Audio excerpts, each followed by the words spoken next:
Today's guest is Jef McCurdy. He's a national training manager at Castagra, a speaker, and a roof training expert.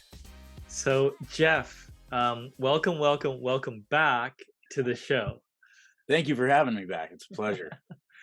Yeah, so we share an interesting history with this podcast because you were the first interview guest I've ever had on this show. So That's right. I vaguely remember it. Take me back, Jeff. What do you remember that first interview?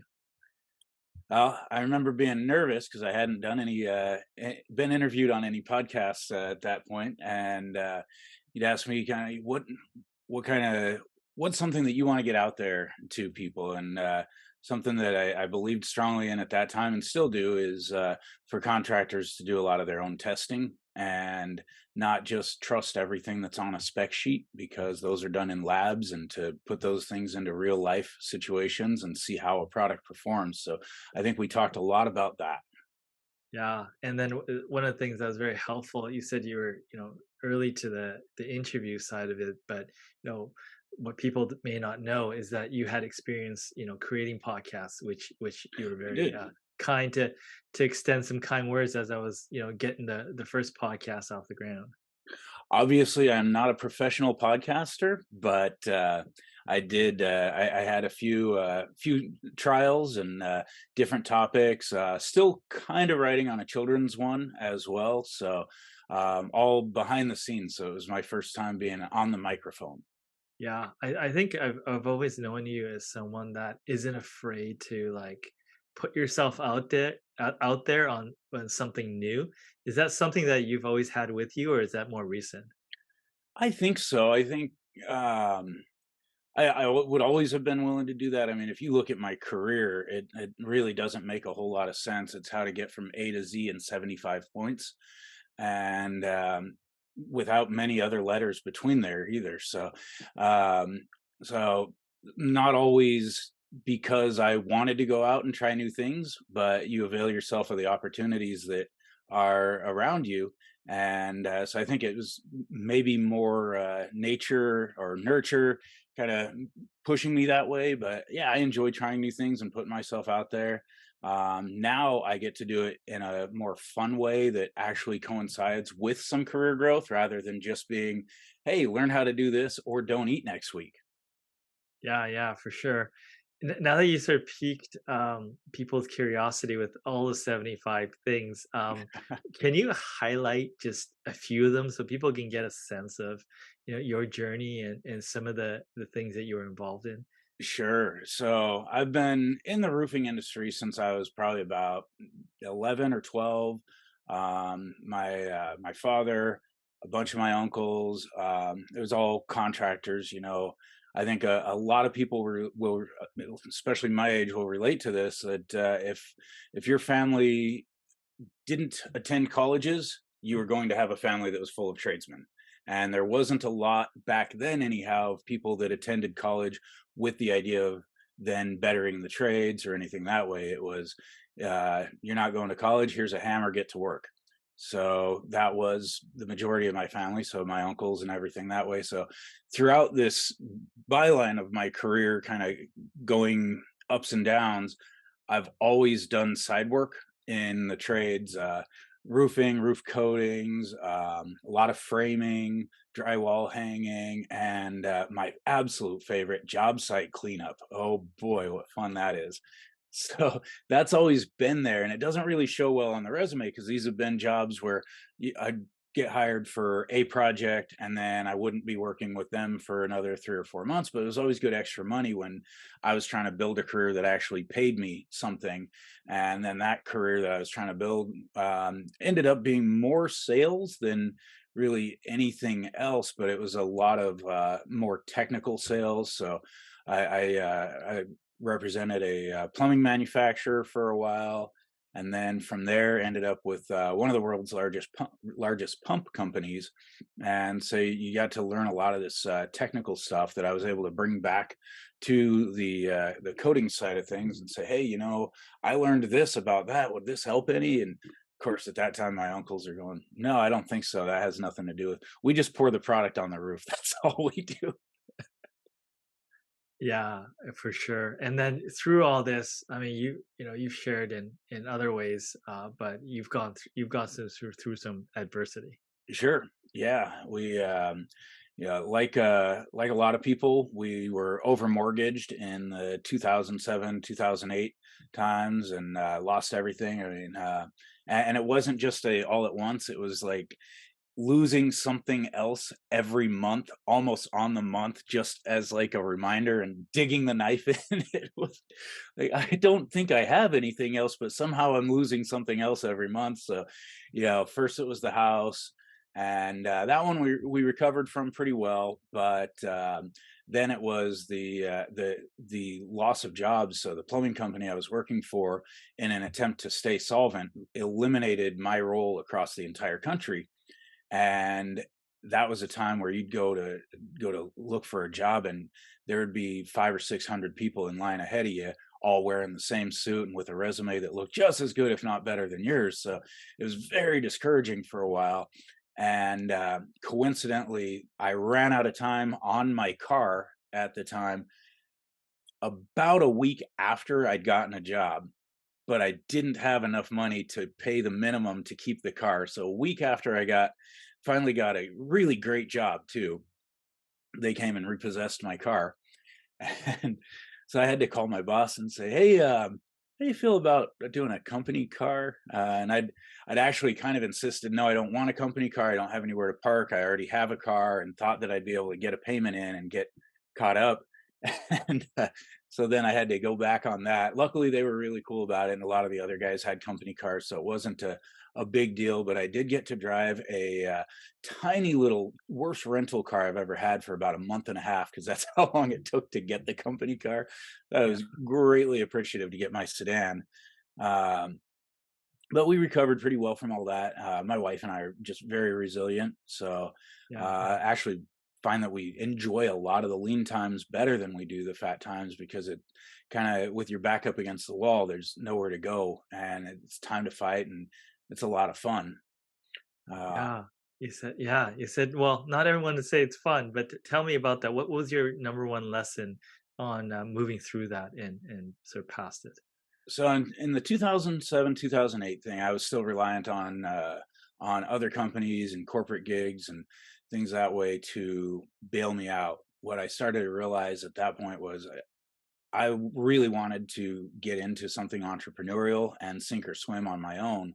So I spent several years, almost a decade, with the pump company, and banked some money, and then I bought in, got my entrepreneurial shot, and owned a construction company.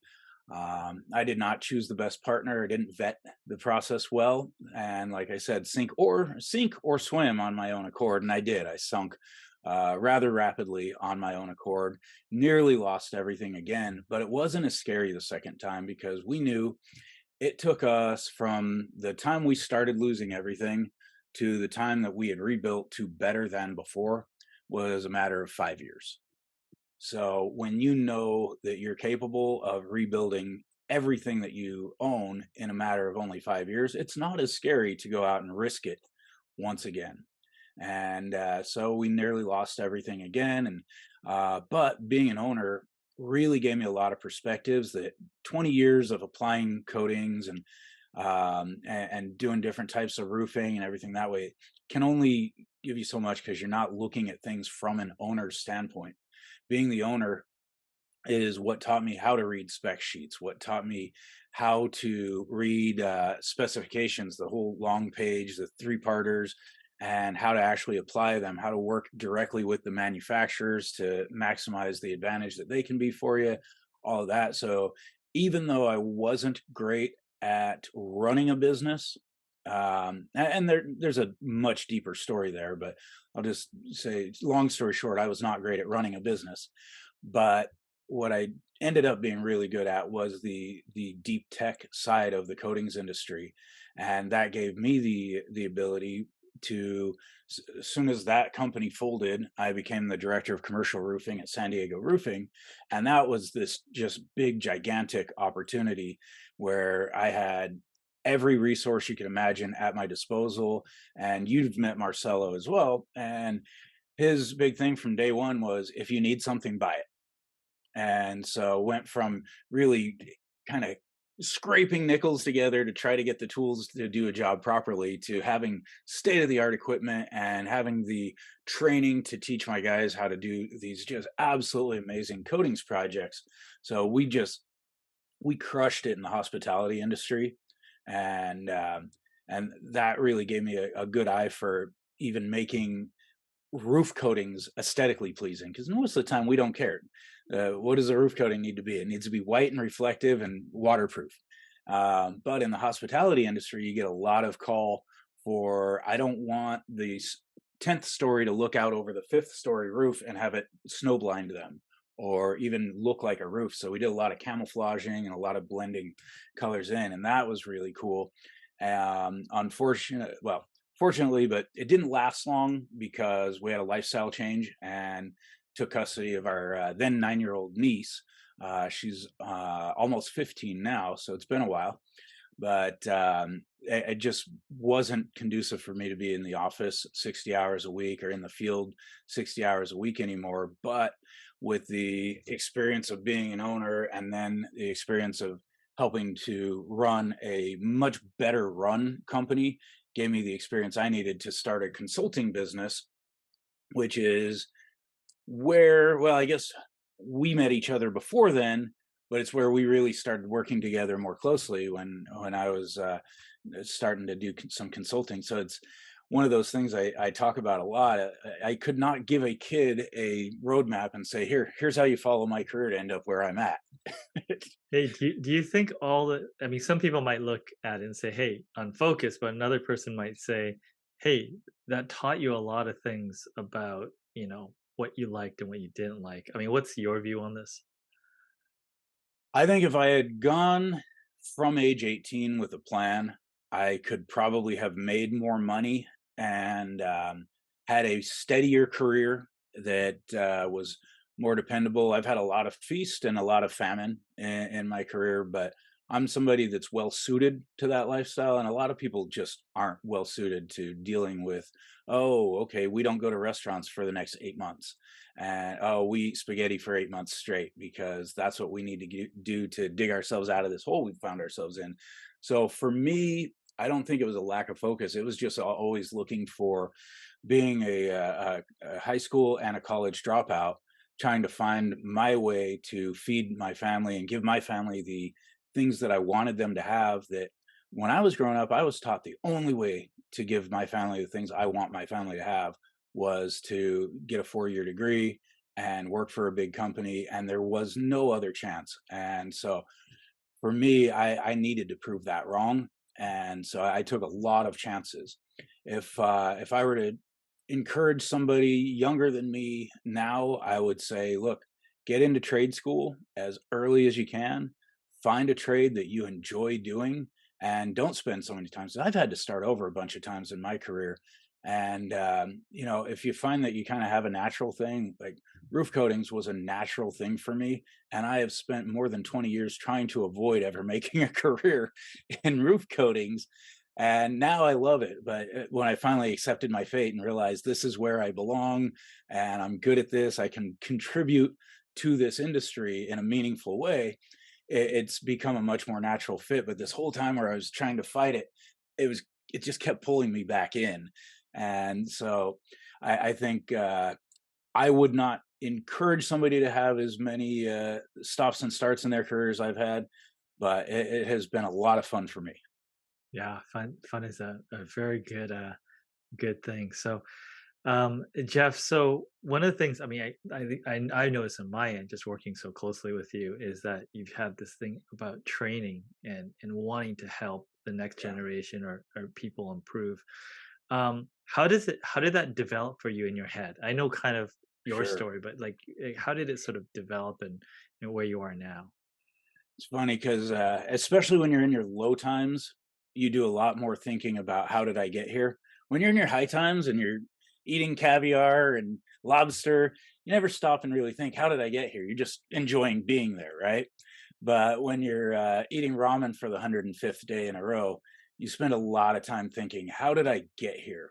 And one of the really primary contributors to those low spots in my career was a lack of training in the trades and a lack of opportunity to learn the trades. You know, I'd never even heard of a trade school by the time I started my career in the trades. When I used to ask about training, people say, there's no training, you figure it out. These are guys that really didn't have anything figured out that are telling you to go figure it out. And maybe there's some subtext to that. Figure it out and then report back to me when you do, because I still haven't figured anything out. So it really just became something that I saw as this byline throughout my career, that if training were better and if more training opportunities existed, this career could have probably been an A to B course, or maybe an A through D, but following the letters in the right order.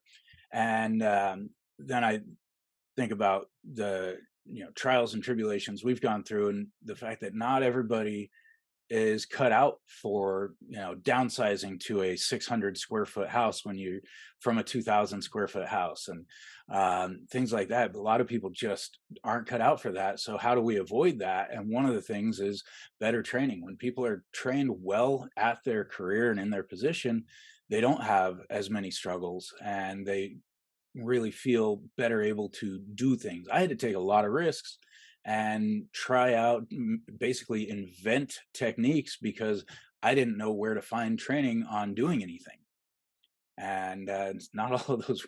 I think I've told you before, but I've learned most of my lessons through failure, and a few times I've learned from something actually working out the first time I tried it. Yeah. I mean, you've sort of, gotten the training program off the ground. Now, what did you learn? I mean, you've had hundreds of contractors go through the training. You've gotten a ton of feedback on it. But what were some of the key things you learned about sort of building that up? One big thing was, starting a training program from scratch was pretty daunting. Luckily, I'd been through probably a dozen or so other companies' certified applicator programs. So I didn't have to start just from an idea and go, okay, what can this be? I'd been through a lot of these trainings. Now, one thing that I remembered as I sat through most of those trainings is they all sucked. And I didn't want to be associated with a training program that sucked. I wanted it to be as interesting as having to learn new technique. It's dry material, but I wanted to make it as good as it could be. And so one of the first things I started with was really going through all of my old training materials and going, is there any reason for this? Does somebody who's going to successfully apply our product need to know the history of gypsum based products? Probably not. Do they really care that the formulation for our product was invented 30 years ago? Probably not. What they want to know is, how do I apply this in a way that my customer's not going to call me back a month later and say, hey, that roof you did for me leaks? So we got rid of a lot of the crap. And that was important. It was also, though, you know, I think you'll recall, I spent probably a quarter of a year going, it's not good enough yet. It's not good enough yet. It's not good enough yet. And that was another lesson. If I were to do it over again, I would have just launched it where it was and taken notes and taken the constructive feedback. I mean, we work in an industry with people that are not afraid to speak their mind. And we've gotten a lot of constructive criticism throughout the years of this. We've now had well over 600 contractors come through the training program. And I would say, even at this stage, doing that 2 to 3 times a week, it's rare that a month goes by without adding something, changing something, or improving a slide, clarifying something, something that way. So even when you're done with your product 1.0, it's always going to be an evolution. And I think, had I had that mindset originally, I wouldn't have been so afraid to launch the first one. And I think the first one would have gotten better a lot faster if we'd launched earlier, because that feedback, and sometimes not even direct feedback, but just blank stares coming at you from across the country on Zoom lets you know, wow, the information on this slide is really not hitting home. I need to make some changes, figure out why that is.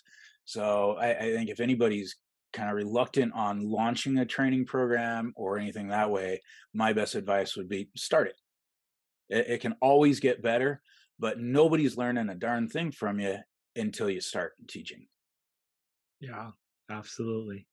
So a lot of good information there. Now, you talk about training. This is training for, roof coatings and stuff like that. What other aspects of trainings you see out there that are critical? And not just this specific program for a type of product, but like what other areas you think, are maybe overlooked or maybe not as emphasized?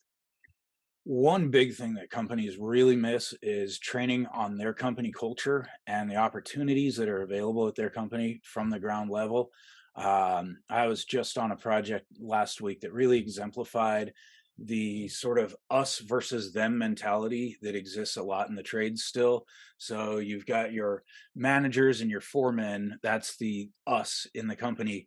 And then you've got your laborers, and that's the them. And I just think that's such a huge missed opportunity, because if you bring your labor force into the fold, introduce them to the company culture, these can be your future leaders. But they're just such a disconnect, and people really don't seem to, still to this day, to be that interested in bringing people from the labor force up into the office and things that way. So I think training on the company culture, training that there are opportunities to grow, especially nowadays. Every contractor you talk to will talk about the biggest pain point right now is the labor shortage. And across the board, every contractor I talk to is feeling that pain point, and yet we're still seeing people treating their labor force like garbage. And I go, well, you're telling me that you're having a hard time recruiting and you wish you could recruit better, yet you don't even let your labor force use the same restroom that your office employees use. How does that make them feel, and what sort of loyalty does that make them feel like they should show toward you? Some other companies, and I think it's okay to give a shout out. Like, one of my favorite companies in this regard is Antis Water Roofing and Waterproofing out in Orange County. These guys do a great job at every level. Most of the guys that are promoted are coming from their labor force. Their labor force gets involved in all of their charitable activities, everything that way. They get highlighted. Charles actually goes to lunch with them, things that way, and it makes them feel like they are a part of this family. There's no us versus them with the office or the management staff compared to the staff there. And as a result, I don't know their exact numbers, but I do know a couple years ago talking with Charles, and he said they have very, very low turnover. And it's not some magic pill that you give your employees to make them loyal to you. It's just treat them like human beings, and give them a reason to want to be loyal to your company, and they'll stick around. And the companies that do this well never really seem to participate in labor shortages or anything that way. Yeah, very good point. Now, Jeff, I mean, we talked a lot about the training. We talked about the culture side of the training. Is there anything that I didn't ask you that you wanted to cover before we sort of seal off the recap episode after all these episodes?